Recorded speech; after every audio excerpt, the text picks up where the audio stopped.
জয় মা বিপত্তারিণী, জয় শিব শম্ভু। নমস্কার দর্শক বন্ধুরা, সকলকে জানাই শ্রী বিপত্তারিণী পূজার শুভেচ্ছা। আজকের পর্বের নিবেদন বিপত্তারিণী ব্রত কথা ও পাঁচালী।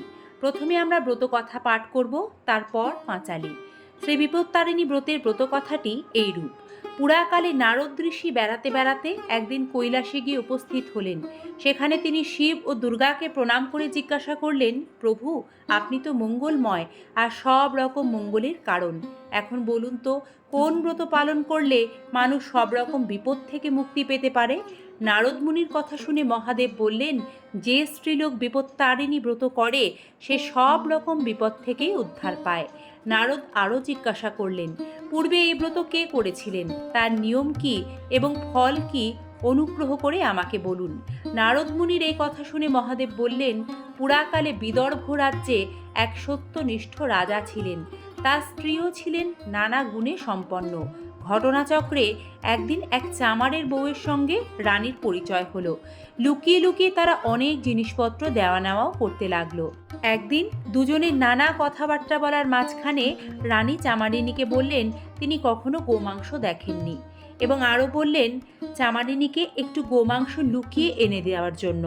চামারিনী প্রথমে খুব ভয় পেল, কিন্তু রানী এত জোরাজুরি করলেন যে রানীর কথা মতো চামার বউ একদিন একটু গোমাংস বেশ ঢাকাঢুকি দিয়ে এনে রানীকে দিয়ে গেল।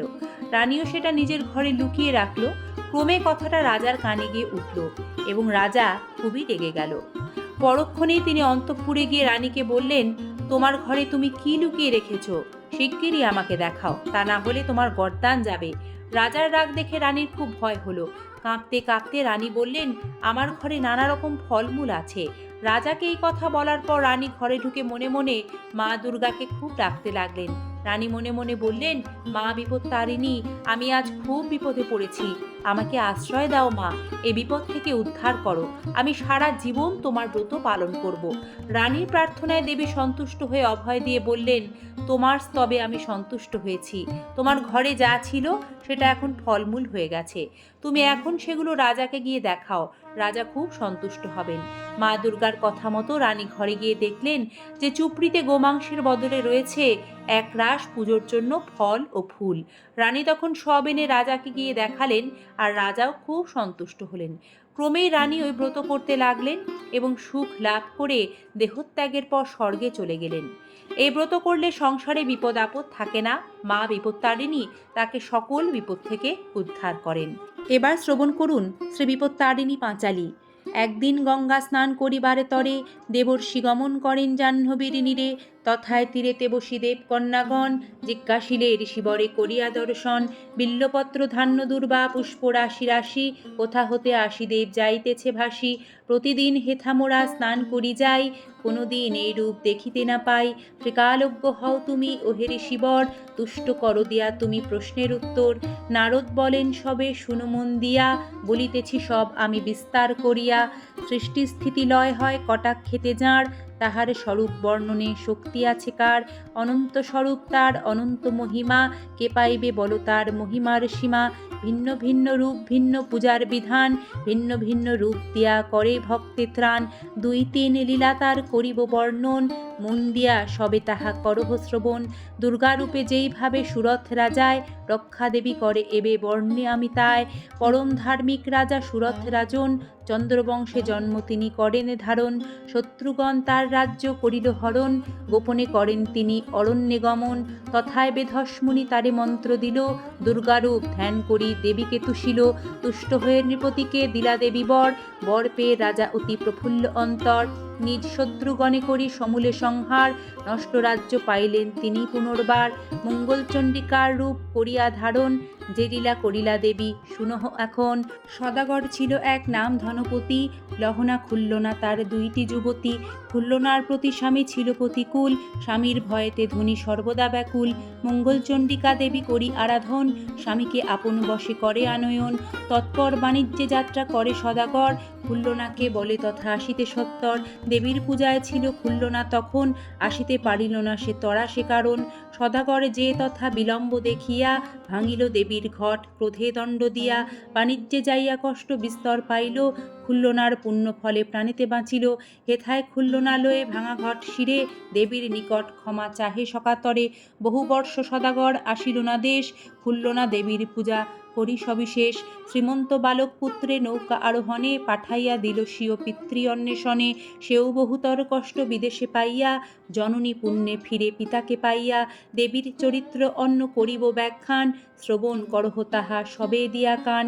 বৃন্দাবনে কাত্যায়নী রূপে তার স্থিতি, পুণ্যাত্মা হয় পুঁজি ব্রজের যুবতী। কৃষ্ণ যাতে পতি হন এ কামনা করি, কাত্যায়নী ব্রত করে ব্রজের কুমারী। 1 মাস যমুনায় করে প্রাতঃস্নান, তীরে উঠে দেবী মূর্তি করিয়া নির্মাণ।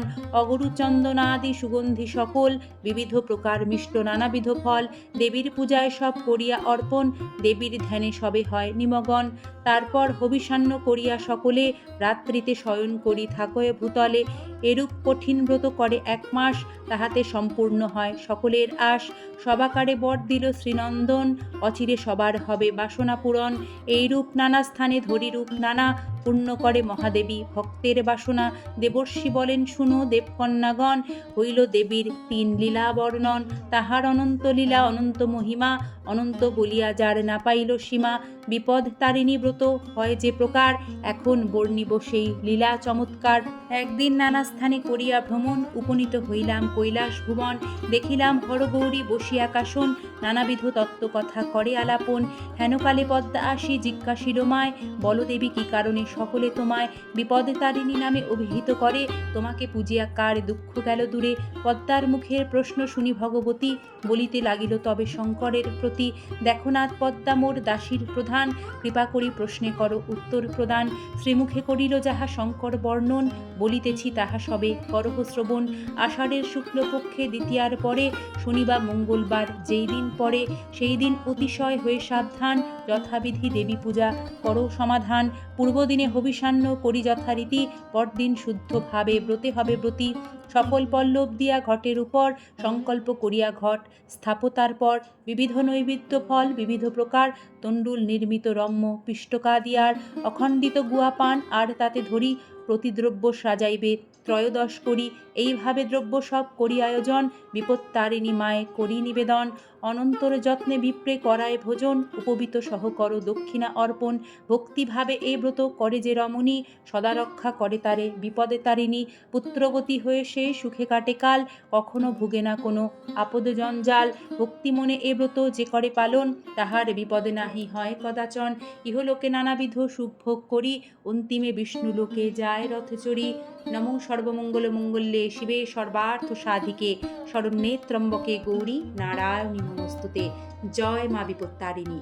অথ শ্রী বিপত্তারিণী ব্রত কথা ও পাঁচালী সম্পূর্ণরূপে সমাপ্ত। মা বিপত্তারিণীর আশীর্বাদে সকলের বিপদ দূর হোক, এই প্রার্থনা মায়ের চরণে জানিয়ে আজকের পর্বটি এখানে শেষ করছি। ধন্যবাদ, নমস্কার।